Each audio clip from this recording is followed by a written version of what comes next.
hermanos, les damos la más cordial bienvenida a este lugar. Estamos aquí en la Iglesia Embajadores de Cristo a las naciones y el propósito es siempre glorificar el nombre de nuestro Dios y dar a conocer su santo nombre. Sean bendecidos todos nuestros hermanos que están aquí, que nos ven a través de las redes sociales, reciban un cordial saludo y la bendición de nuestro Dios esté con cada uno de ustedes.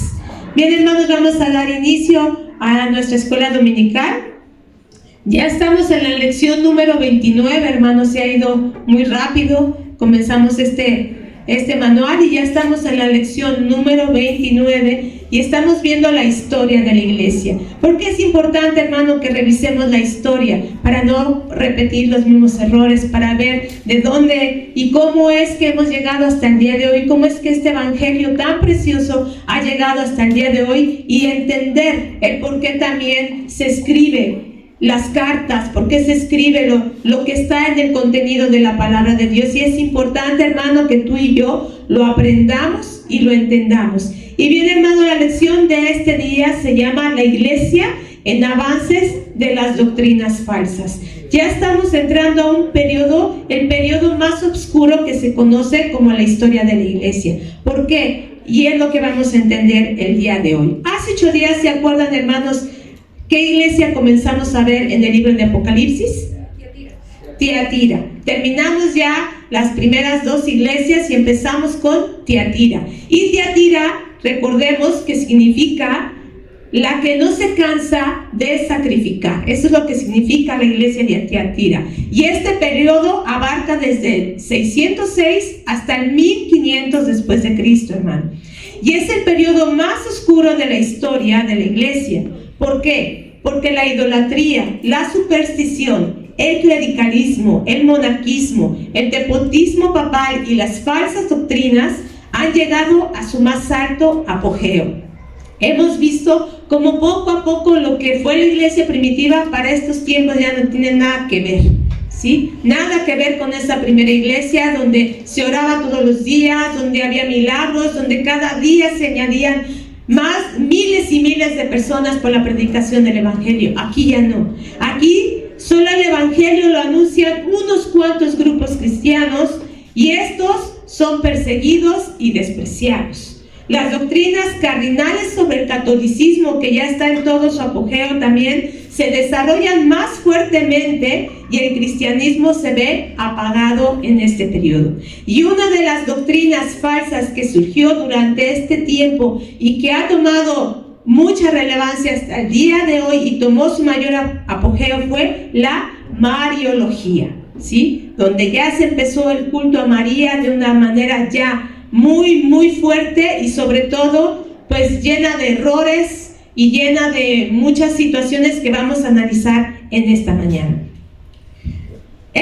El respeto que se le empezó a tener a la Virgen María por haber sido el instrumento que Dios utilizó para que viniera el Salvador del mundo, ya no solamente pasó de un respeto o de una admiración. Por ejemplo, nosotros admiramos a gente cuando la vemos que es gente entregada, que es gente espiritual, gente en la cual que Dios usa, a través de la cual Dios trae palabra y manifiesta sus milagros. Pero pasar de una admiración, de un respeto, a pasar ya a una idolatría, es algo muy delicado. Y esto es lo que pasó con María, ¿sí? Ya se volvió después una superstición. Después de una superstición pasó a ser una doctrina. Y de la doctrina pasó a ser ya un dogma. ¿Qué quiere decir? Algo ya establecido por las autoridades clericales que había en ese momento. Y vamos a ver estos dogmas que se hicieron con referente a María. El primero de ellos, podemos poner la diapositiva si está. El primero de ellos, hablando de la Mariología, y el primero de estos dogmas fue la maternidad divina de María. Y vamos a ver por qué. En el concilio celebrado en Éfeso en el año 431 después de Cristo, se declaró a María como Madre de Dios. Y yo les pregunto, ¿este título es correcto? María, Madre de Dios. María, ¿de quién fue madre entonces? ¿Cuál sería el título correcto? ¿Y cuál es el título correcto que se le da? Madre de Jesús. madre de Jesús, no madre de Dios. Al poner madre de Dios, se le está dando un título por encima de todo. Y entonces, empezando por este título, que ya no era María la madre de Jesús, sino ya era María la madre de Dios. Muchos empezaron a poner a este título, pero fueron acallados. ¿Por qué? Porque hubo concilios, ya lo hemos visto en clases anteriores. En los concilios se determinaba lo que iba a ser ley y la fe en ese momento. Y en este concilio se le da ese título. Entonces, desde ahí empezamos mal, y entonces se le empieza a dar un mayor valor que la palabra de Dios nos enseña. Claro que María merece un respeto, pero nada más, no otro título. ¿O ustedes encuentran ese título en la palabra de Dios? ¿La palabra de Dios así la menciona? Si la palabra de Dios así lo dijera, estaría bien, y entonces lo haríamos, pero no habla así, sino dice que ella es solamente la madre de Jesús. ¿Y qué quiere decir con esto? Jesús mencionó que Él ha estado desde la fundación del mundo. Jesús no solamente existe a partir de que nace de María, no. Él vino a la tierra en ese momento y se hizo presente en la tierra con un propósito. Pero Él es fundador. Él ha estado desde el principio de la creación. Y en Juan 8:58 nos habla acerca de la preexistencia de Cristo. Por el momento solamente vamos a mencionar los versículos por cuestión de tiempo, hermano. Si es que toma en cuenta estos versículos, ya después en tu casa los revisas. Ahí nos habla acerca de que Cristo existía desde antes de la fundación del mundo. Incluso hubo un pleito entre los judíos porque le dijeron: ¿cómo tú dices que eres mayor que nuestro padre Abraham? Si nuestro padre Abraham, ¿desde cuándo es? Si tú apenas llevas 30 años aquí en la tierra. Y Jesús les dice: antes que Abraham fuese, yo soy. Entonces Él declara que Él es desde el principio. Y si vemos en Colosenses, Él dice que en Él es el principio de todas las cosas. Y también les pregunto, hermanos, ¿en qué pasaje de la Biblia habla acerca de la relación entre Jesús y María, o entre Cristo y María? ¿Hay algún pasaje donde Él la mencione y diga: no, yo vengo a decirles las palabras que María me enseñó, yo vengo a darles el mandamiento que María me enseñó? ¿Habla de eso la palabra de Dios? En ningún pasaje, en ninguno. Mas sin en cambio, en Juan 5, del 19 al 23, habla acerca de la relación del Padre con el Hijo. Y todo el tiempo Jesucristo siempre habló de la relación del Padre con el Hijo. Nunca habló de la relación con María. Entonces, este dogma, hermano, no es conforme a la palabra de Dios. Es una falsa doctrina. Tengámoslo en cuenta por esta situación. Si la palabra lo menciona, lo tomamos en cuenta, pero nunca ha hablado de eso. Habla solamente de la relación de Jesús, de Cristo con el Padre. Y dice: el Padre y yo, que somos uno. Siempre, siempre ha hablado. Las palabras que yo hablo no las hablo de mí mismo, sino las hablo de mi Padre. Y todo el tiempo usted va a ver cómo Cristo siempre habla del Padre. Jamás menciona a María. Muy bien, este es el primer dogma. Segundo dogma, por favor. La perpetua virginidad de María. ¿A qué se refiere esto? ¿Ustedes han escuchado acerca de esto? De la perpetua virginidad de María. ¿A qué nos refiere? Que no tuvo hijos después de ¿quién? De Cristo. Y hablan que ella fue perpetuamente virgen, y la palabra de Dios no nos enseña eso. Este concepto se originó, hermano, a partir de la creciente vida monástica. ¿Se acuerdan que hablamos de los monasterios? Que hablamos de los monjes.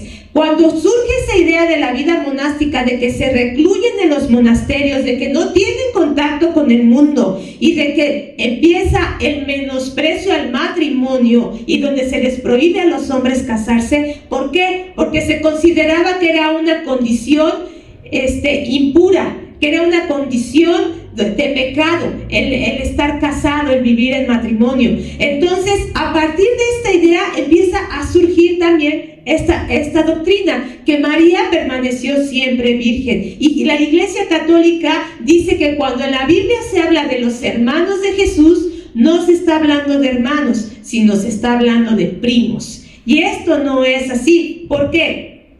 Porque la Biblia bien marca en dos palabras es diferente la palabra hermanos a la palabra primos. Y la palabra hermanos en griego es adelphos. Y esta palabra la vamos a encontrar en Lucas 8:21. Y si quieren vamos a Mateo 13:55. Quien lo encuentre lo lee rápidamente, hermano.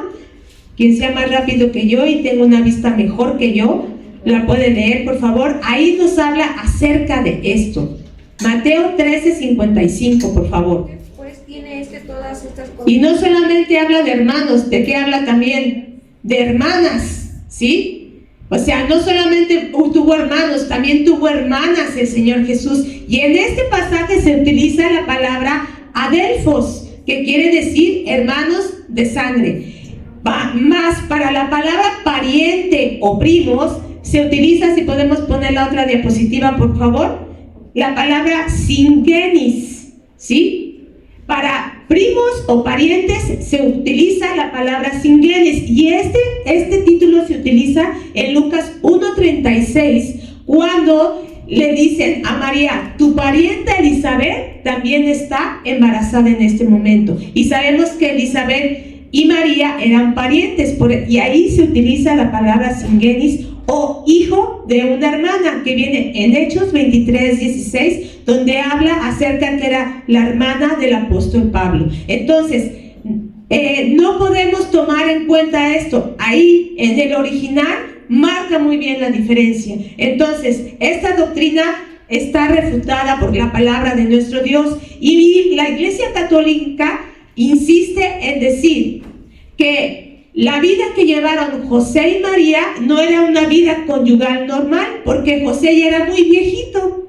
Entonces, como José ya era muy viejito, pues no tenía ya fuerzas, energía, ya había pasado su momento de ser fértil, entonces solamente fue compañero de María, pero que no vivieron una vida conyugal. Y esto no es verdad. La palabra de Dios muestra que Él desposó a María y tuvieron hijos y tuvieron hijas. Así es que este dogma es refutado por la palabra de nuestro Dios. Tercer dogma acerca de María: la mediación universal de María. ¿Qué quiere decir esto? Al darle el título de Madre de Dios, no solamente es ponerla por encima de Dios, sino que también la hicieron parte de la Trinidad y la pusieron como mediadora. ¿Y de dónde surge esta idea? Bueno, ellos hacen un paralelismo entre Eva y María. Por eso surge la oración Eva María, que después le pusieron Ave María, ¿sí? ¿Y por qué? Dicen que si en Eva, por causa de Eva, entró el pecado. ¿Por qué? Porque escuchó a la serpiente. Entonces, por haber escuchado a la serpiente y haber desobedecido al mandato de Dios, entró el pecado. Pero por una mujer que es María, que escuchó al ángel y obedeció las palabras de Dios, entró la salvación. Mas la palabra de Dios no dice esto. La palabra de Dios muestra un paralelismo, pero entre Adán y Cristo, ¿sí? ¿Y por qué habla esto? Allí en Romanos capítulo número 5, si quieren vamos a Romanos 5, y nos habla de que como por un hombre entró el pecado al mundo, por un hombre también entró la salvación. Pero no está hablando en ningún momento de María. Si alguien tiene el versículo número 18 de Romanos 5, versículo 18, vamos a ver lo que aquí dice. Fíjese, dice, así que como por la transgresión de uno, está hablando de Adán, vino la condenación a todos los hombres, de la misma manera por la justicia de uno, está hablando de Cristo, vino a todos los hombres la justificación de la vida. ¿En qué momento mencionan a María? ¿En qué momento mencionan a Eva? Entonces ellos tergiversaron y utilizaron este versículo y de ahí se apoyaron para decir que María también hay salvación, mas la palabra de Dios no muestra esto. La palabra de Dios muestra en Hechos 4:12 y en Juan 14:6 que solo en Cristo hay salvación, que Él es el camino, que Él es la verdad y que Él es la vida, y en ningún otro hay salvación. Y en Primera de Timoteo, si lo buscamos, Primera de Timoteo 2:5 nos muestra quién es el mediador entre Dios y los hombres. La palabra de Dios dice, porque hay un solo mediador entre Dios y los hombres. ¿Quién? Jesucristo, hombre. Nunca menciona a María, ¿sí? Entonces, doctrina refutada por la palabra de Dios. Vamos por el cuarto dogma. La Inmaculada Concepción de María. Ahora resulta que también María fue concebida de una manera especial, así como Cristo. Según ellos, María fue preservada de la contaminación general causada por el pecado original desde el primer momento en que fue concebida. Que Dios le dio el don y el privilegio especial de evitar durante toda su vida todos los pecados, inclusive los veniales, hasta su muerte. Su santidad era superior a la de cualquier santo y a la de los ángeles. Es lo que ellos dicen. La palabra de Dios no menciona nada acerca de esto, de que María fue recluida. La palabra de Dios únicamente menciona que Cristo iba a venir de una virgen, ¿sí? Es lo que menciona. Nunca menciona otras cuestiones de ella ni nada, ¿sí? Y la palabra de Dios nos muestra en Romanos 3:23 que todos hemos pecado y estamos, ¿qué? Destituidos de la gloria de Dios. Ahí dice todos, no dice unos cuantos, dice todos hemos pecado y estamos destituidos de la gloria de Dios, que no hay justo ni aún uno. Es lo que nos muestra la palabra de Dios. Y en Hebreos 4:15, vamos para allá, por favor. Nos muestra quién sí es el único que está sin pecado. La palabra de Dios dice, pero no tenemos un sumo sacerdote que no pueda compadecerse de nuestras debilidades, sino uno que fue tentado en todo, según nuestra semejanza, pero sin pecado. ¿Y de quién está hablando? De Cristo.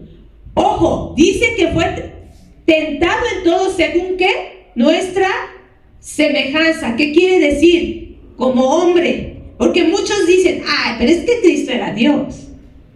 Es que Jesús era Dios y pues Él tiene el poder para destruir. Pero aquí dice la palabra de Dios que fue tentado en todo en cuanto a nuestra semejanza carnal, ¿sí? ¿Y para qué lo hizo Él? Para demostrar que sí se puede vivir una vida en santidad estando en la carne.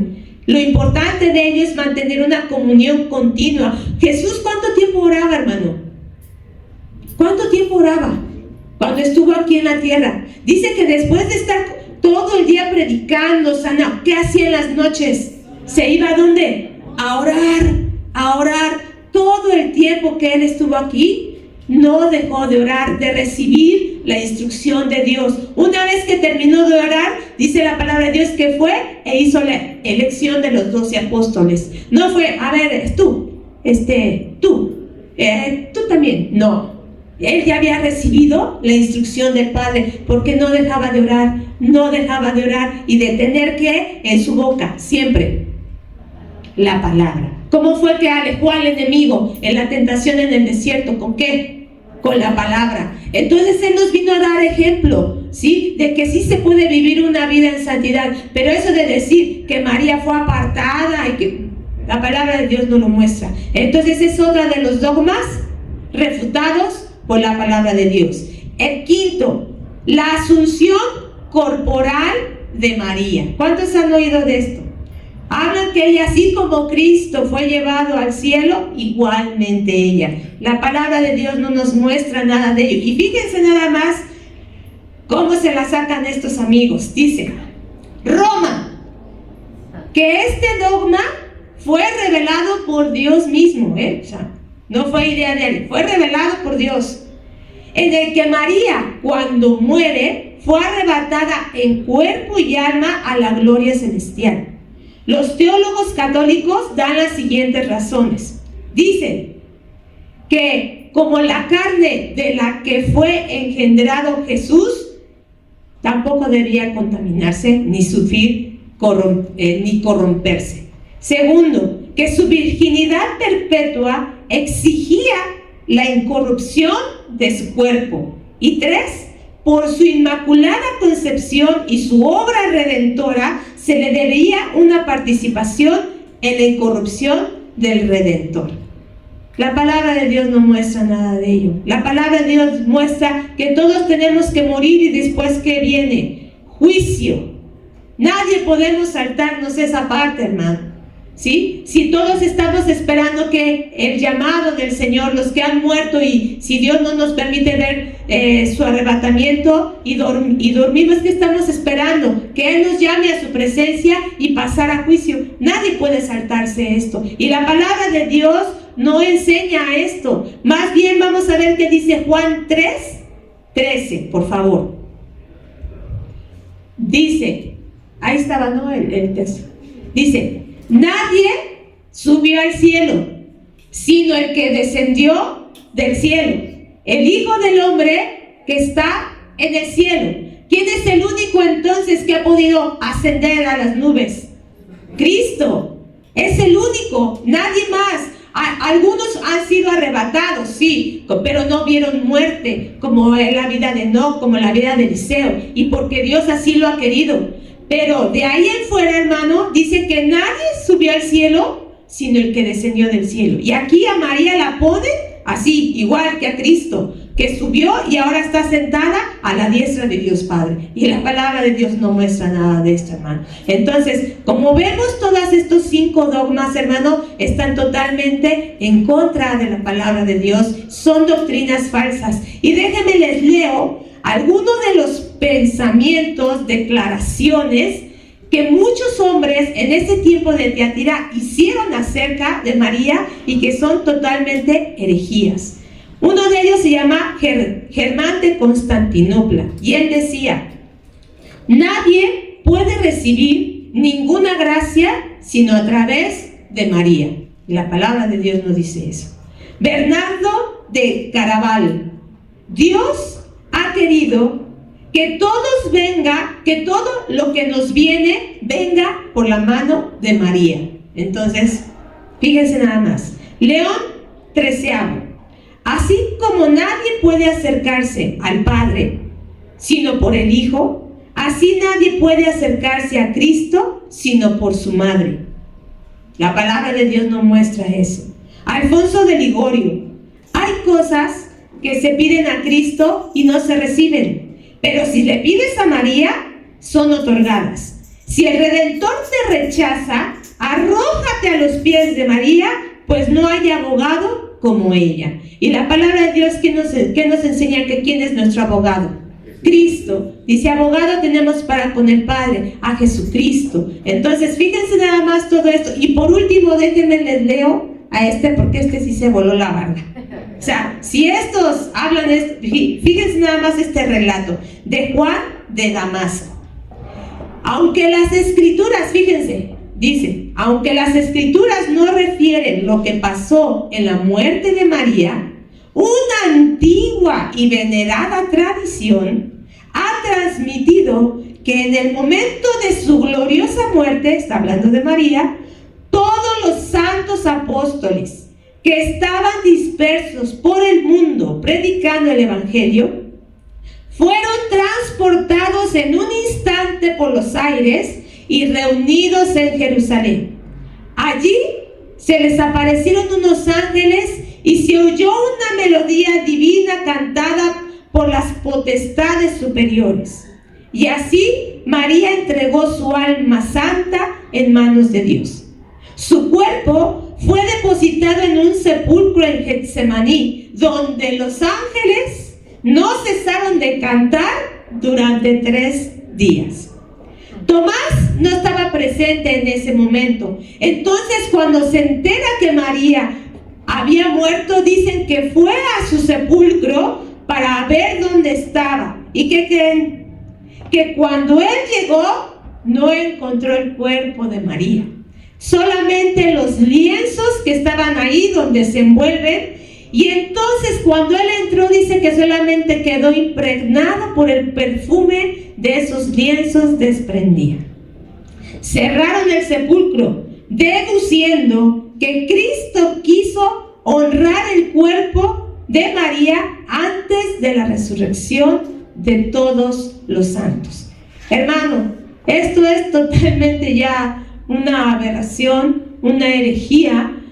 Nada de lo que hemos visto es apoyado por la palabra de nuestro Dios. Y en este tiempo de Tiatira se estaba dando todo esto. ¿Y por qué es importante que veamos todo esto? En un momento más lo vamos a comprender. Y yo te pido que busquemos Tito, capítulo 2,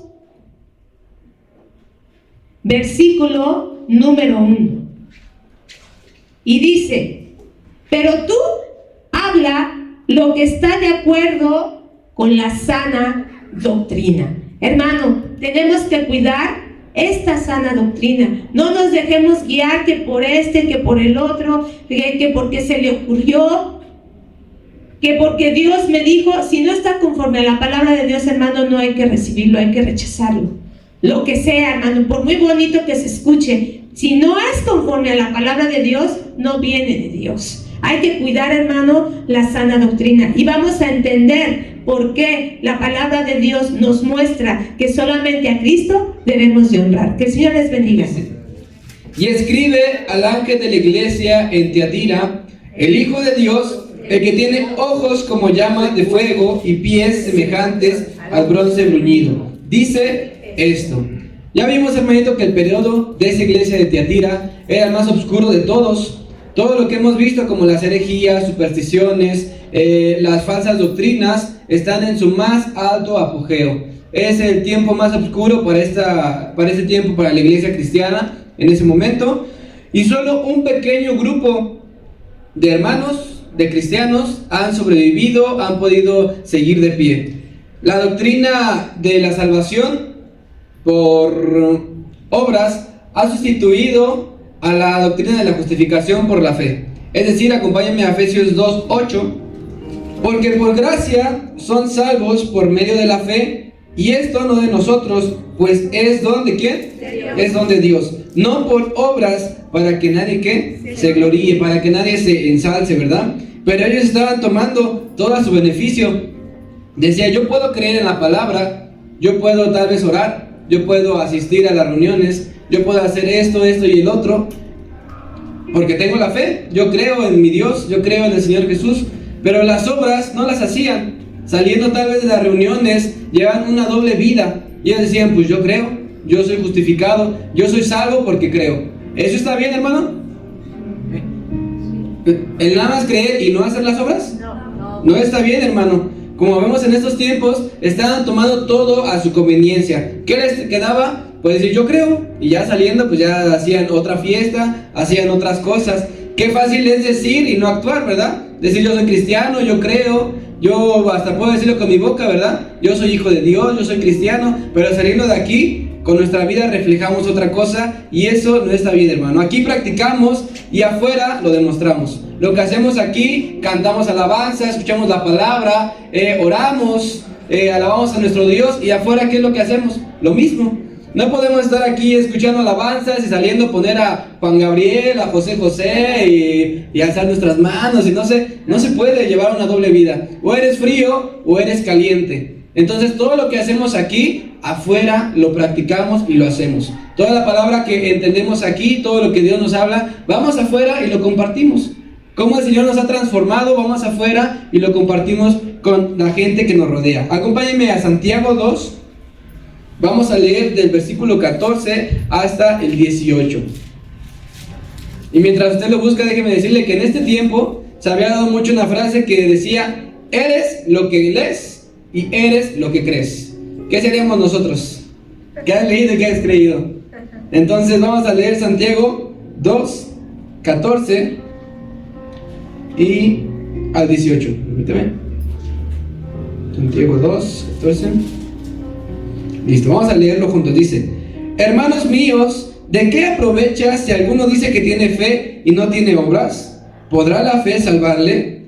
Y si un hermano o una hermana están desnudos y tienen necesidad del mantenimiento de cada día, Y alguno de vosotros les dice, id en paz a su casa, calentaos y saciaos, pero no le dais las cosas que son necesarias para el cuerpo, ¿de qué aprovecha? Así también la fe, si no tiene obras, es muerta en sí misma. Pero alguno dirá, tú tienes fe y yo tengo obras. Entonces muéstrame tu fe sin tus obras, y yo te voy a mostrar mi fe por mis obras, lo que he creído y lo que he hecho. Tú crees que Dios es uno, bien haces, también los demonios creen y tiemblan. Lo que quiere decir aquí, tú puedes tener fe, muéstrame tus obras, en qué has creído. Yo tengo fe, te puedo mostrar mis obras, te puedo mostrar cómo puedo ayudar a mi prójimo. Aquí dice, si alguien necesita mantenimiento de su cuerpo, le dices, ve a tu casa, ve en paz, ya hablé por ti. El hermano puede ir en paz, pero ¿qué? Sigue con necesidad. Otra cosa es decirle, oro por ti, ve en paz, te puedo bendecir y ayudarle si se puede, con algo económico, tal vez con algo, no sé, comprándole una despensa, haciendo algo, y entonces se complementa la fe con las obras, y ahí es cuando funciona. ¿Amén? Sí. ¿Estamos entendiendo? Sí. ¿Cómo demostramos, hermano, que somos cristianos? A través de nuestra vida, a través de nuestro testimonio, hermano. La iglesia de Tiatira en este tiempo está en lo más oscuro, en lo más feo, en lo más pesado. La idolatría está a su máximo apogeo. Todos estaban venerando a María. La iglesia de Tiatira está más desubicada y perdida cada vez. Todo lo tomaban a su conveniencia, y la pureza de la palabra de nuestro Dios, lo que estaba diciendo nuestro Dios, se estaba haciendo a un lado y se estaba perdiendo por completo, hermano. Aquellos pocos que se atrevían a predicar el evangelio, hermano, eran poquitos y eran perseguidos y despreciados. Aquellos que se atrevían a salir a predicar la sana doctrina, aquellos que se atrevían a predicarle a su prójimo qué es lo que se tenía que hacer, que eso estaba incorrecto, era como de, sí, está bien, luego hablamos, ahí me pasas tu WhatsApp y luego me dices, ¿no? Eran despreciados, hermano. Miren, que esto nos instruya. Todo lo que vemos no es para pasar el tiempo aquí, ¿verdad? Nos lo decía nuestra hermana al principio. No es por hobby, no es porque quiero ver a mi hermano, no es porque no tengo nada que hacer en mi casa, no es porque hoy no pasa mi programa favorito y pues me aburro en mi casa y vengo aquí a la iglesia. No, hermano, todo lo que hablamos aquí nos instruye, aprendemos y lo tenemos que hacer en práctica, hermano. Si esos hermanos no hubieran estado predicando y hubieran sido despreciados y hubieran continuado predicando la palabra, usted y yo no estaríamos aquí, porque le hubieran dicho, pues no está funcionando lo que estamos haciendo, mejor vamos a adorar a María, y ahí se hubiera acabado el cristianismo, hermano. ¿Cuál es la enseñanza de esto? Que tú y yo debemos de predicar la palabra sin importar lo que pase. Si usted sale, si usted predica allá afuera y es despreciado, ánimo, hermano, va a ser despreciado así, pero tiene que predicar la palabra. Debemos de continuar para que esto nunca se detenga. Usted compártela a sus hijos para que sepan, si son despreciados, amén, gloria a Dios. No rechazan a usted, ¿rechazan a quién? A quien le envió, amén. En este tiempo, hermano, debemos de ser como ellos y mantenernos firmes ante lo que venga. Debemos de tenerlo presente. Aunque vengan persecuciones, tal vez en este país no hay persecuciones ahorita, pero aunque vengan persecuciones, debemos de mantenernos firmes para que la palabra, la pureza y la sana doctrina se mantenga, hermano. Diga conmigo, de mí depende que el evangelio siga.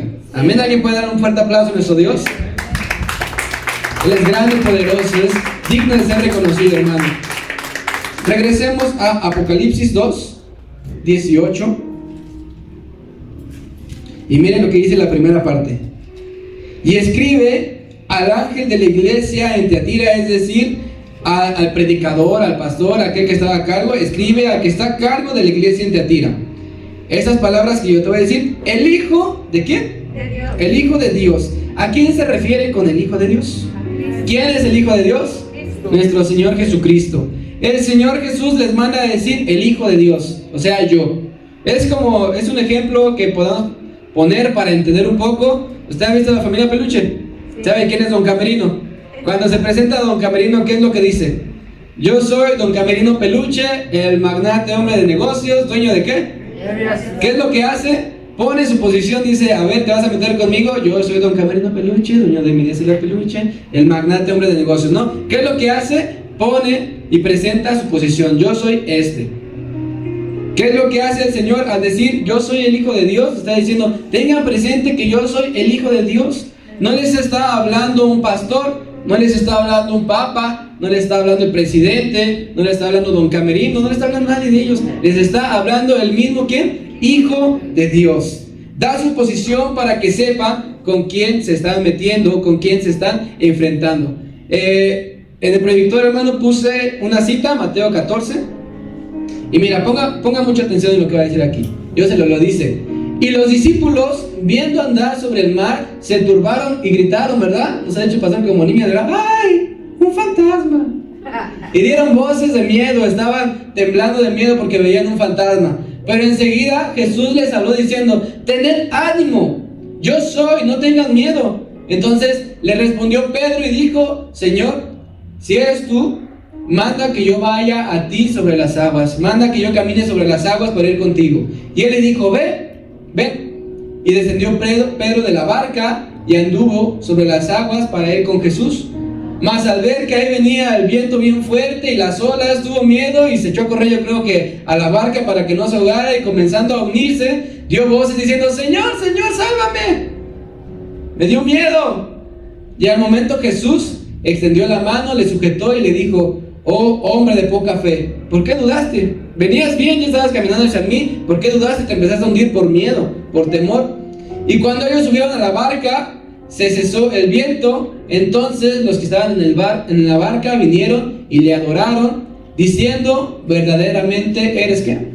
Hijo de Dios. ¿Qué es lo que hace el Señor? Mostrar su posición, decir: yo soy el Todopoderoso, yo soy el que le da la orden al mar para que se calme, yo soy el que le da la orden al viento para que se calme igual. Está mostrando su poder, su autoridad de Hijo de Dios. La siguiente diapositiva, por favor.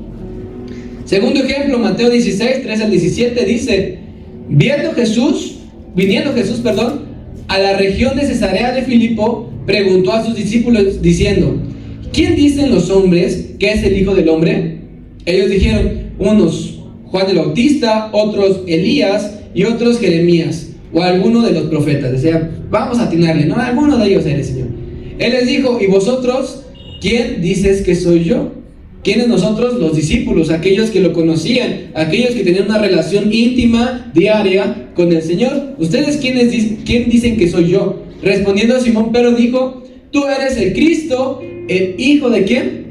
Del Dios viviente. Entonces le respondió Jesús: bienaventurado eres, Simón, hijo de Jonás, porque no te lo reveló carne ni sangre, sino mi Padre que está ¿en dónde?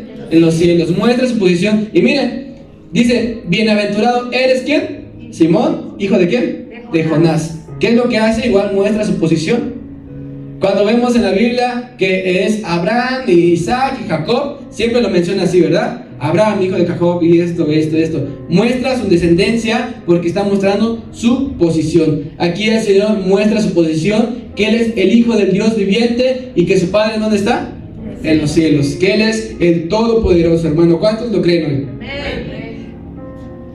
Vemos, hermano, que ya no estaban en esta iglesia de Teatira adorando a Dios, ni a Jesús, ni al Espíritu Santo, sino ya estaban adorando a María. Ya María era la máxima en ese tiempo. Acompáñame a Lucas 11, versículo 27. Lucas 11, versículo 27. ¿Lo tenemos? ¿Podría darle lectura, de favor? 11, versículo 27 hasta el 28. Mientras él decía estas cosas, una mujer de entre la multitud levantó la voz y le dijo: bienaventurado el vientre que te trajo y los senos que mamaste. Y él dijo: antes bienaventurados los que oyen la palabra de Dios y la guardan. Nuevamente lo voy a leer. Mientras él le decía estas cosas, una mujer de entre la multitud se levantó y alzó la voz y le dijo: bienaventurado eres, Señor, y bienaventurado el vientre que te trajo y los senos que mamaste. Y él le dijo, el Señor le respondió: no, antes bienaventurados los que oyen ¿qué? La palabra y la guardan. ¿Qué es lo que quiere dar a entender? Antes de que mi madre María sea bienaventurada, bienaventurados ustedes que oyen la palabra de nuestro Dios.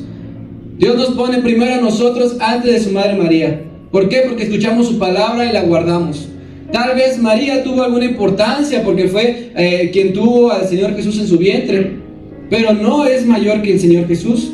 Tal vez sí fue de bendición, pero no es no tiene por qué ser reconocida, es algo ilógico. Si usted se lo pone a pensar, no tiene ningún sentido, hermano. Esta iglesia de Tiatira, hermano, estaba totalmente perdida y su mirada solo lo tenía ya en lo material, hermano. Por lo cual crearon algunas reglas, obviamente a su beneficio. La siguiente diapositiva, de favor. Crearon unas reglas y la primera regla que crearon fueron las anatas. ¿Qué eran las anatas? Era la práctica por la cual se requería que un obispo contribuyera con un año de sueldo. ¿Para quién? Para el señor Papa. Es decir, el obispo era contratado en una iglesia y no recibía un sueldo, sino todo su dinero era juntado durante un año y se lo mandaban al Papa. Ustedes dicen, pues, qué mal el obispo, ¿no? Pues, ¿qué comía? ¿Frijolitos? ¿O qué hacía saliendo de la iglesia? ¿Se iba a pedir dinero allá afuera del zaguán de la iglesia? ¿O qué hacía? Le convenía porque después de no recibir un sueldo por un año, recibía muchísimo dinero a partir de que terminaba el año. Entonces, todo lo hacían por beneficio. Decía yo, está bien, quítenme mi sueldo, yo se lo mando al Papa. ¿Para qué? Ni idea, no sé qué vayan a hacer con ese dinero, pero después de esto yo voy a recibir muchísimo dinero. ¿Está bien? Háganlo. Todo el dinero, le repito, se lo llevaba el Papa, hermano, y accedían porque tenían grandes y muy grandes ganancias después de esto. La siguiente es la simonía. La simonía era la práctica de comprar y vender puestos eclesiásticos, es decir, puestos que estaban dentro de la iglesia. Cuando un puesto eclesiástico estaba vacante, estaba disponible, el Papa lo subía a internet tal vez, y ahí todos buscaban, ¿verdad? A ver, yo quiero un puesto de obispo, arzobispo tal vez, para ganar muy bien. Y el Papa decía, está bien, te cuesta tal cantidad, págame y vas a ser obispo. Aquí lo malo es que no importaba si tú estabas estudiado, si eras del clero o eras laico. Si tú eras, por así decirlo, como lo decimos nosotros, si tú eras del mundo y tú tenías el dinero, podías pagar por el puesto. Vamos a poner un ejemplo de esta iglesia. El pastor dice, necesito tal persona para la iglesia que esté a cargo, ¿no? Pasa una persona, ve la vacante, tiene el dinero, entra y dice, yo te pago. Paga el dinero y se queda con la vacante. Usted dígame si es correcto eso. ¿Tiene el conocimiento? ¿Tiene la preparación para quedarse en ese puesto? No. Para nada. Entonces, estaban haciendo todo esto, ¿por qué? Por dinero, por tener lo suyo, por tener lo material, hermano. Y no solo eso, había hasta facilidades de pago como Coppel y Electra. Si tú hablabas con el Papa, dices, pues tengo ahorita 50,000 pesos, me pagan tanto al mes, ¿te puedo dar mensualidades durante tanto tiempo? Hacían todo eso solamente por dinero, hermano. La siguiente es el nepotismo, que era la práctica de nombrar familiares para cargos eclesiásticos, para cargos de la iglesia, que en la mayoría de casos, hermano, eran hereditarios. Si el abuelito tal vez ya iba a decir, ya no quiero trabajar más de esto, ya no quiero seguir practicando esto, se lo dejaba al hijo, el hijo al nieto, el nieto tal vez a su primo, el primo tal vez a su hermano, y así, todo se pasaba de familia, ¿cómo decirlo? De familia, de primo, hermano, conocido tal vez, hasta lo hacían. Y hay un ejemplo muy mal que estuvo, que un papa nombró a su sobrino de 14 años para el puesto de cardenal. Una persona de 14 años puede tener un puesto así, puede tener la responsabilidad y puede tener la inteligencia, la sabiduría de dirigir. Para nada, simplemente lo hacían, ¿cómo se dice esta palabra? Bueno, lo hacían para ayudar a su familia, hermano. La siguiente es las dispersiones.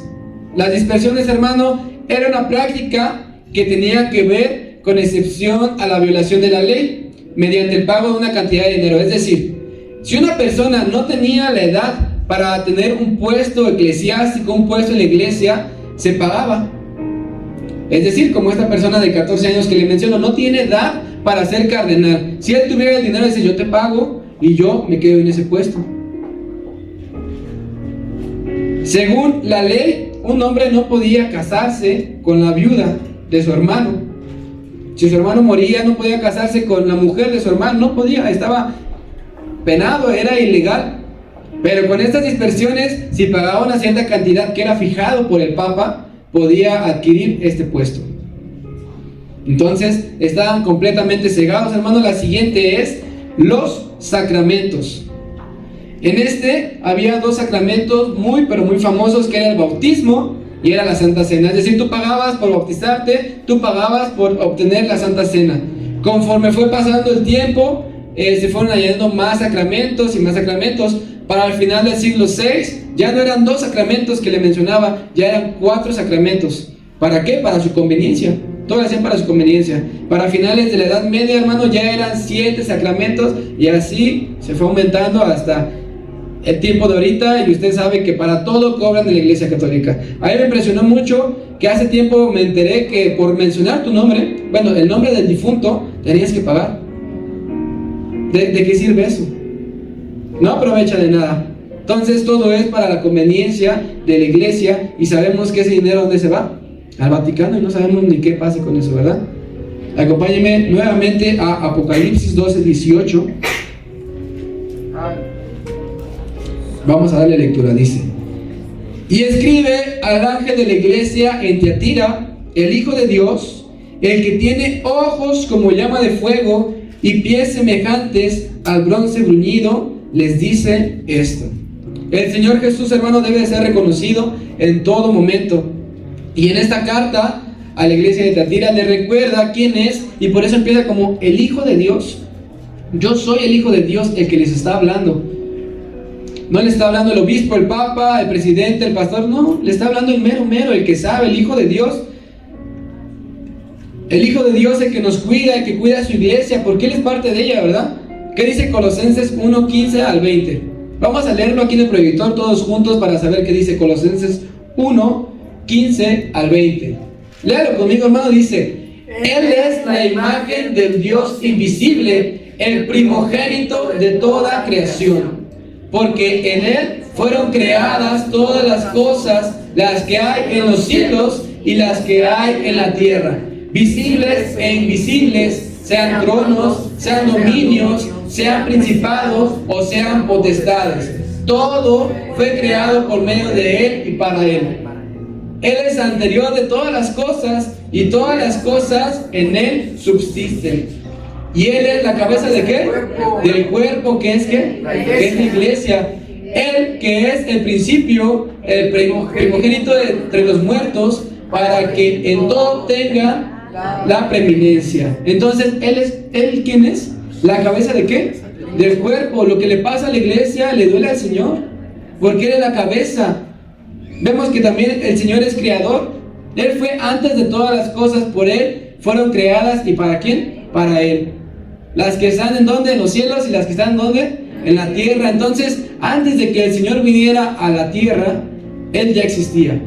No fue creado por una mujer aquí en la tierra. Lo vemos los días miércoles, ¿verdad? Estamos viendo Juan 1:1. En el principio era el verbo, y el verbo era Dios, y el verbo era con Dios. Se me fue ahorita el primer versículo, pero lo que quiero decirle es que el verbo existía desde el principio. Desde Génesis existe el Señor Jesús. Tal vez no estaba manifestado como hombre, pero el Señor existía. Él fue antes hasta que de María. ¿Cómo es posible que puedan decir todo esto, hermano? Acompáñame a Colosenses 1:15 al 20.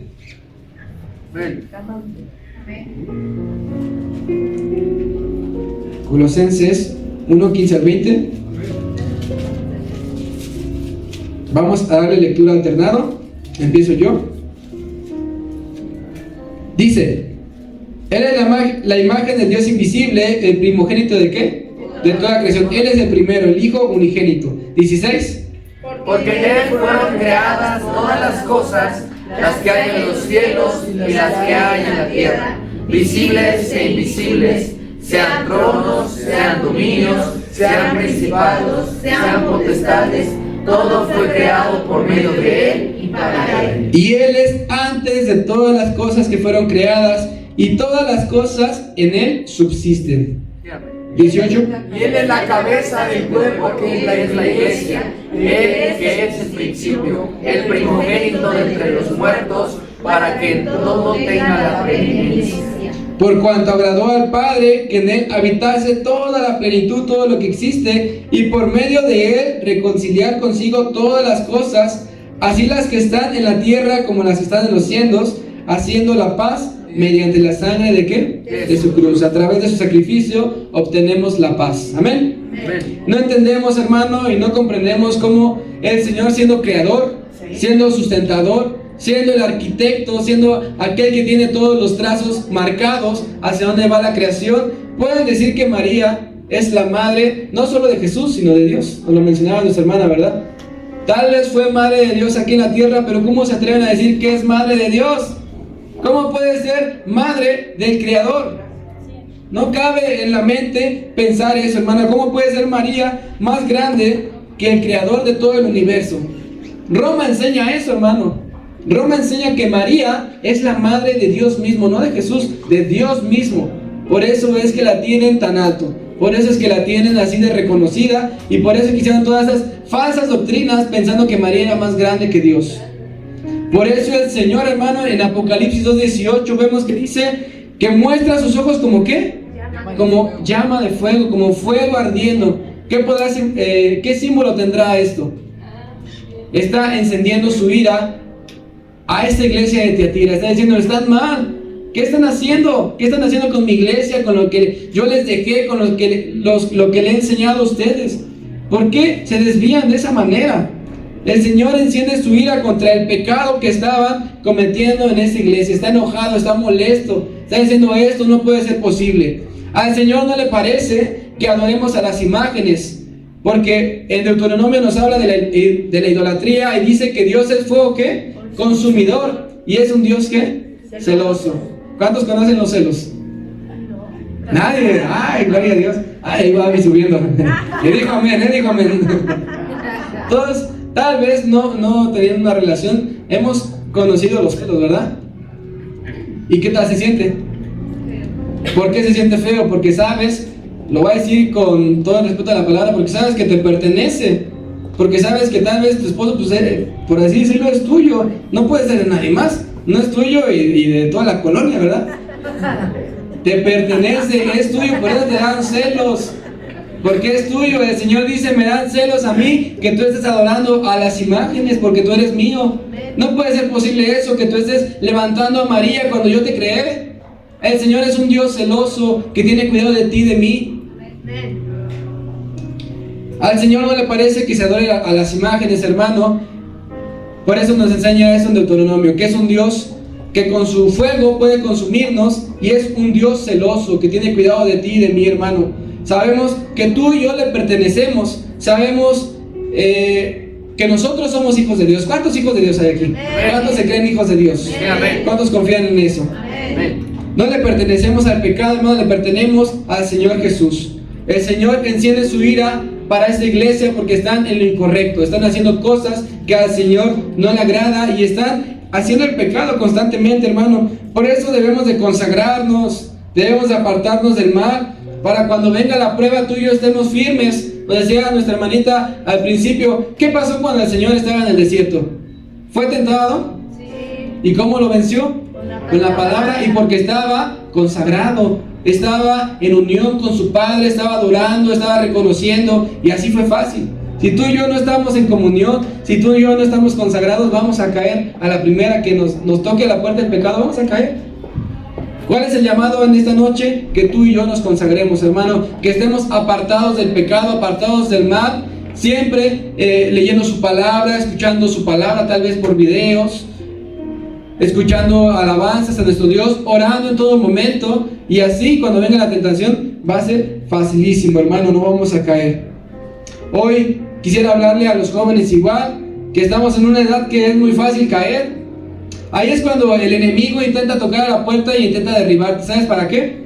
Para que no le sirvas al Señor, para que en tu juventud, con las fuerzas que tienes, no le sirvas al Señor.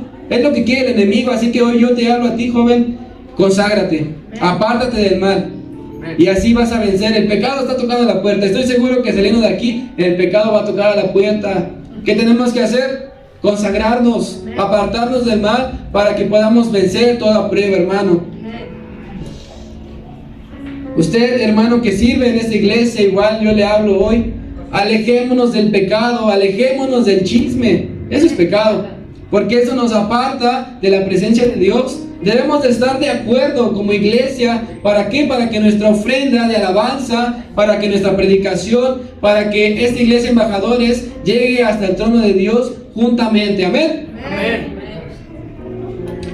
Prepárate para dar una buena ofrenda, hermano. Cada que nos toque hay que prepararnos para dar una ofrenda agradable a nuestro Dios. Tengamos ese valor agregado. No porque no nos toque servir, no hagamos nada. Si tú no estás en servicio y ves que se cayó el agua, si ves que hace falta algo, párate y hazlo. Es servicio, no solamente es si te toca o no te toca. Y aún mejor, vengamos aunque no nos toque. Nos duele eso, ¿verdad? Pero muchas veces si estamos en lista, venimos y estamos puntuales. Pero si no estamos en lista, preferimos irnos a otro lado, tal vez al tianguis, tal vez quedarnos en casa a descansar. Y eso no está bien, hermano, porque nuestra ofrenda no está siendo agradable delante de nuestro Dios. Si te toca o no te toca participar, debes de venir, debes de aportar, debes de juntar nuestra ofrenda juntos todos como iglesia para que llegue al trono de nuestro Dios. Amén. ¿Estamos entendiendo? Demostremos el amor que tenemos como familia, hermano, amándonos unos a otros, quitando el chisme de por medio, ayudándonos, aportando a esta casa. Nosotros, tal vez, bueno, más bien no adoramos a María, no adoramos. Pero muchas veces convertimos las cosas que más queremos en nuestra María. Lo que más queremos lo convertimos en nuestro ídolo. ¿Por qué? Porque ponemos primeramente lo que más queremos en primer lugar y después está Dios, después está la iglesia. Y eso no le agrada a nuestro Dios. El Señor hoy también mira a esta iglesia con ojos de fuego si estamos haciendo algo mal. Si estamos pecando, el Señor hoy nos mira con ojos de fuego. Pero vamos a ver esto. Sus ojos de fuego ardiente, hermano, lo ven todo. No solamente es por su ira, sino porque con sus ojos de fuego Él puede ver a través de todo. Él te ve desnudo, hermano. Tal vez la imagen es chistosa, pero Él te ve desnudo. ¿Y qué es lo que quiere decir? Que no te ve.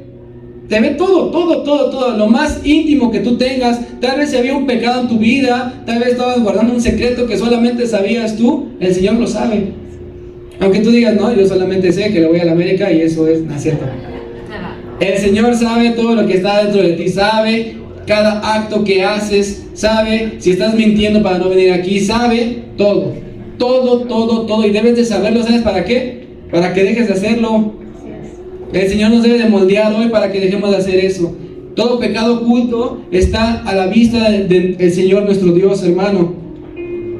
Nuestras mismas intenciones y nuestros pensamientos, lo que estás pensando ahorita, el Señor lo está viendo y lo está poniendo a prueba, hermano. Yo me acuerdo que de pequeño le pregunté una vez a mi mamá, ¿se acuerda? Que si Dios nos veía. Ella me dijo que sí, y yo pues inocentemente, ¿qué hice? Agarré mi cobertor y me tapé y dije, ya el Señor no me ve.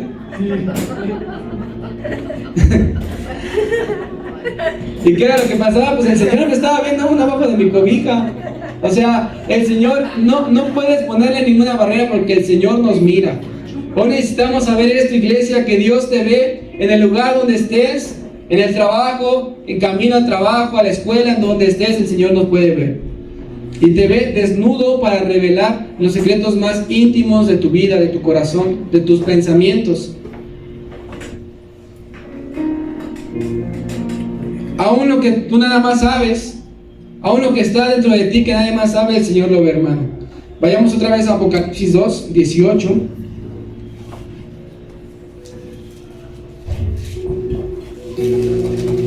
Vamos a leerlo juntos. Dice de esta manera: y escribe al ángel de la iglesia en Tiatira, el Hijo de Dios, el que tiene ojos como llamas de fuego y pies semejante al bronce bruñido, dice esto. Hermanito, el bronce, ¿sabe qué significa? Juicio. Cuando en la palabra encontramos la palabra bronce, significa juicio. El bronce aparece representado en el tabernáculo como una ilustración del juicio hacia el pecado y representa una actitud reprobatoria hacia el pecado, hermano. En la iglesia de Tiatira vendría juicio de parte de nuestro Dios. Pero miren, la palabra bruñir, ¿sabe qué significa? Sacarle brillo. Si unimos estas definiciones, juicio a sacarle brillo, ¿qué creen que es lo que pase? Nuestro Dios trae juicio, no porque te odie, no porque no te ame, no porque no te cuide, te trae juicio porque quiere sacarte brillo, porque quiere pulirte. Todo lo que estás haciendo mal, todo el pecado que había en ti, va a traer juicio, pero no para destruirte, sino para pulirte, para sacar la mejor persona de ti, para sacar el mejor cristiano que tienes dentro, para sacar la mejor iglesia para nuestro Dios. ¿Cuántos se gozan por ello, hermano? Nuestro Dios traería juicio a esta iglesia de Tiatira porque estaban mal, pero no los iba a destruir, sino les iba a pulir, iba a sacar lo mejor de ellos. Los pies de nuestro Señor Jesucristo fueron traspasados en la cruz del Calvario, todos lo sabemos, fueron martillados, fueron lastimados, fueron sangrados, para que sus pies, como bronce bruñido, hoy nos traiga juicio, para sacarnos brillo, para pulirnos como iglesia. El juicio muchas veces no es agradable. Si tú estás pasando por juicio o has pasado por juicio, debes de saber que no es agradable estar en pruebas, estar en dificultades. Pero no es para lastimarte, hermano.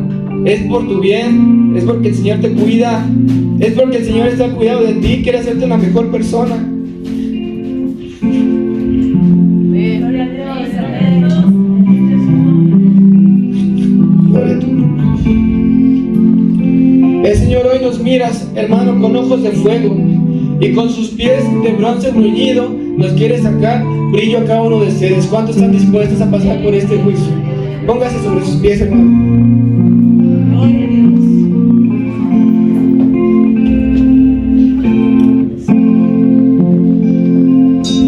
Y ahí en tu lugar, hermano, ora lo que Dios te ha hablado, aquello que ha tocado tu corazón, aquello que ha redarguido dentro de ti. Ora y agradecele y dile: Padre, yo te agradezco, Señor, porque podemos entender tu palabra, Señor. Hoy te agradecemos, Señor, porque podemos ver tu grandeza, Padre. Podemos ver que en el camino en el que estamos es el correcto, bendito Dios.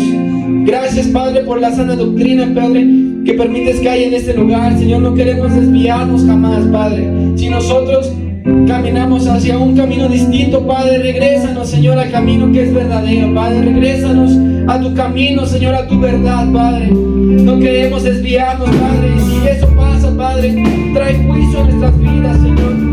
Personalmente, Padre, como grupo y como iglesia, Señor, regrésanos al camino que debemos de andar, Padre.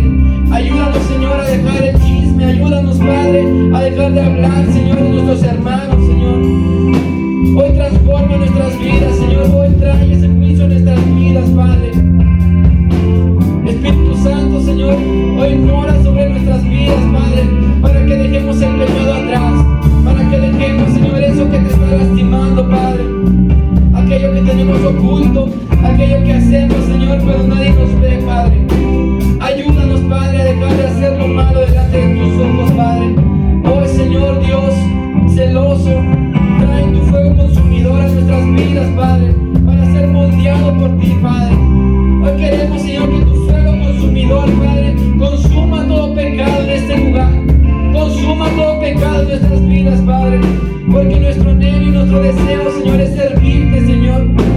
Puros de corazón, Señor, y sin mancha, Padre, para poder estar delante de ti, bendito Dios.